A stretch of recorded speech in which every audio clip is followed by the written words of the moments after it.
Hoy, en Palabra y Vida,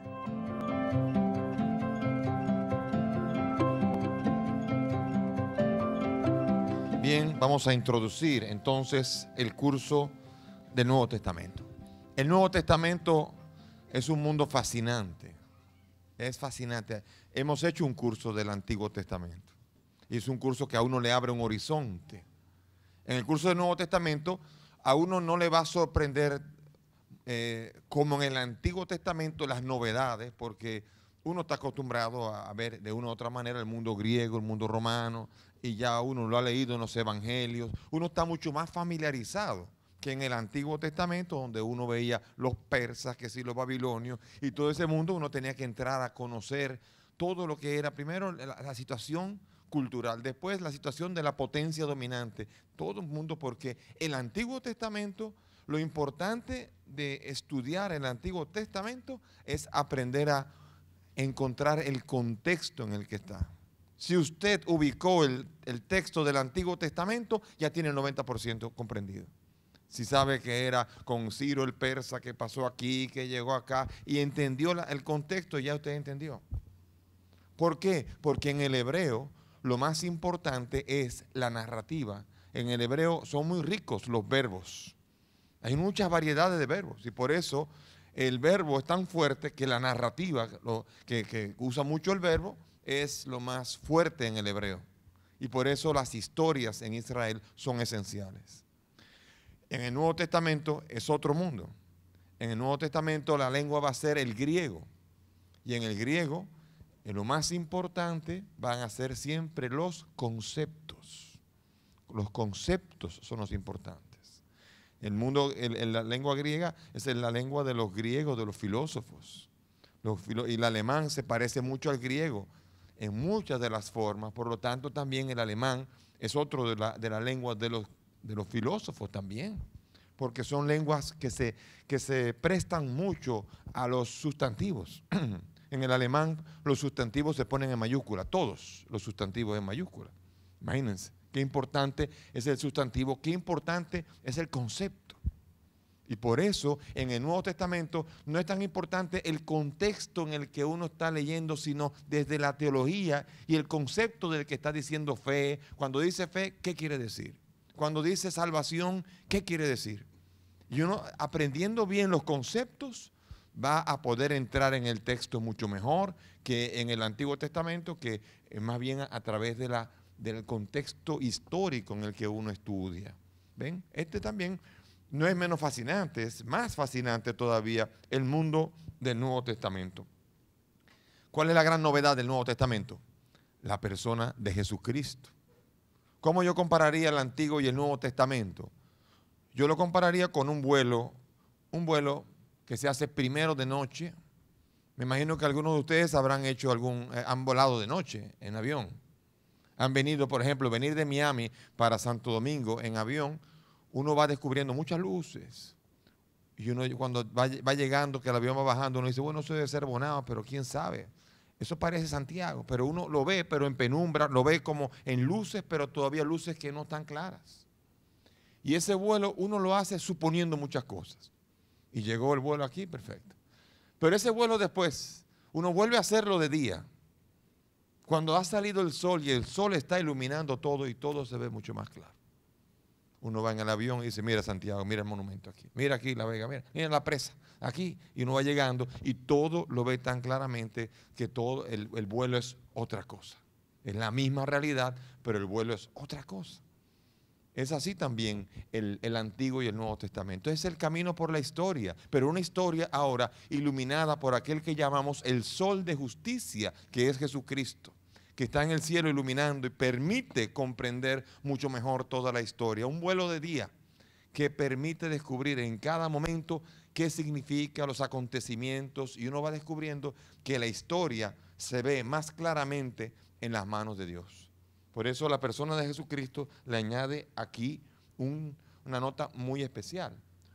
Otra nota especial decía un teólogo español, que sea el Antiguo como el Nuevo Testamento comienzan con la palabra hágase. En el Antiguo Testamento Dios dice, hágase la luz. Y la luz se hizo. En el Nuevo Testamento hubo una mujer que un ángel visitó y le ofreció un plan. Le ofreció ser colaboradora de un cambio radical de la historia, la Virgen María. Y cuando el ángel le propuso el plan, ella dijo, hágase. Y eso dio pie al Nuevo Testamento. Por eso los teólogos dicen que la división exacta entre el Antiguo y el Nuevo Testamento es el sí de María. Y es cierto, porque el sí de María inmediatamente activó la presencia del Verbo hecho carne, la encarnación. Es importante entender que hay libros y otra cosa es la historia. La historia comienza con una María que dice sí y se abre al plan, y desde allí el plan de Dios, que es de iluminar toda la historia y planificarla, ahora se va a realizar en Cristo Jesús. Bien, la promesa cumplida. El Antiguo Testamento es la historia del pueblo de Israel. El Nuevo Testamento es la experiencia de la visita de Dios a ese pueblo. El pueblo de Dios vivió una historia y después Dios mismo la visita y cumple todo cuanto promete. Ambos son diferentes, pero están relacionados. Imposible hablar de cumplimiento sin promesa. Es imposible pensar en una promesa de Dios que no se cumpla. Por lo tanto, Antiguo y Nuevo Testamento son promesa y cumplimiento. Y por esto, esa es la clave con la que podemos leer nosotros el Nuevo Testamento. Si uno se asoma, y aquí podemos ver en las notas que tienen, si uno se asoma por el Nuevo Testamento, uno verá ahí promesas extraordinarias, salpicadas en la historia. ¿Se acordarán ustedes cuando dimos el Antiguo Testamento, cómo en la historia, cómo había una gran cantidad de profecías diversas? Y todas ellas confluyen en una misma realidad. Todas ellas confluyen en el cumplimiento de esa promesa en la persona de Jesucristo. Por eso es importante entender que estas profecías seguramente en el mundo de los mismos profetas que lo decían, no debían entender bien qué significaba. Deuteronomio 18, 17 y 18, yo suscitaré entre ustedes un profeta como yo, dice Moisés. Dios le dice a Moisés, va a suscitar un profeta grande, el profeta, que por eso en el capítulo 1 de Juan le van a preguntar, ¿eres tú el profeta? A Jesús, porque el profeta es alguien que todo el mundo estaba esperando. Pero ¿quién sabía quién era? El profeta. También el Salmo 22, igual que el Isaías 52, ya hemos estudiado esto, viendo cómo se destaca, cómo describe la muerte de Jesucristo, diciendo que puedo contar mis huesos, mis llagas y todo, y por las llagas se ha sido curado el pueblo. Y uno dice, ¿de quién está hablando? Y cuando uno ve a Jesucristo, uno dice, bingo, aquí está. Y uno no puede sino ver eso en tantas. Isaías 7:14, he aquí una virgen que está encinta. Uno dice, ¿qué significa una virgen encinta?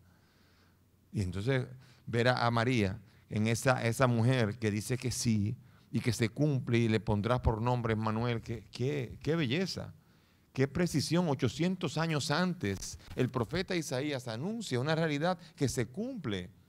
Daniel 7, que va a decir que hay un hombre, un hijo de hombre, como un hijo de hombre que viene sobre las nubes.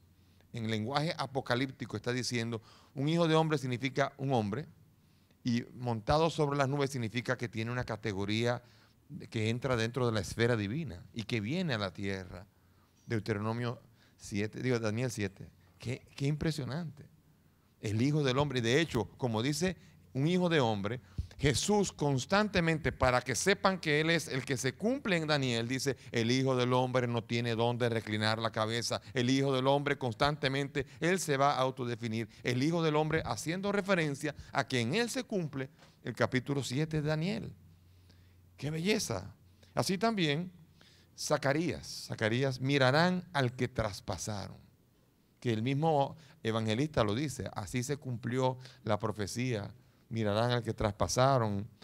Y Miqueas, que dice, de ti y de Belén saldrá aquel que ha de pastorear con vara firme a Israel. con un cetro que no tendrá fin jamás. Imagínense. Uno dice, ¿y quién sería este?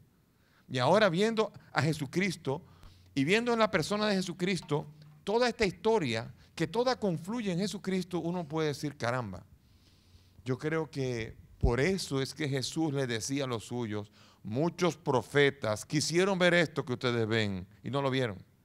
Y muchos profetas quisieron oír esto que ustedes oyen y no lo oyeron. Porque era tan denso, todas esas profecías cumplidas en una misma persona. Es impresionante. Es una realidad verdaderamente impresionante.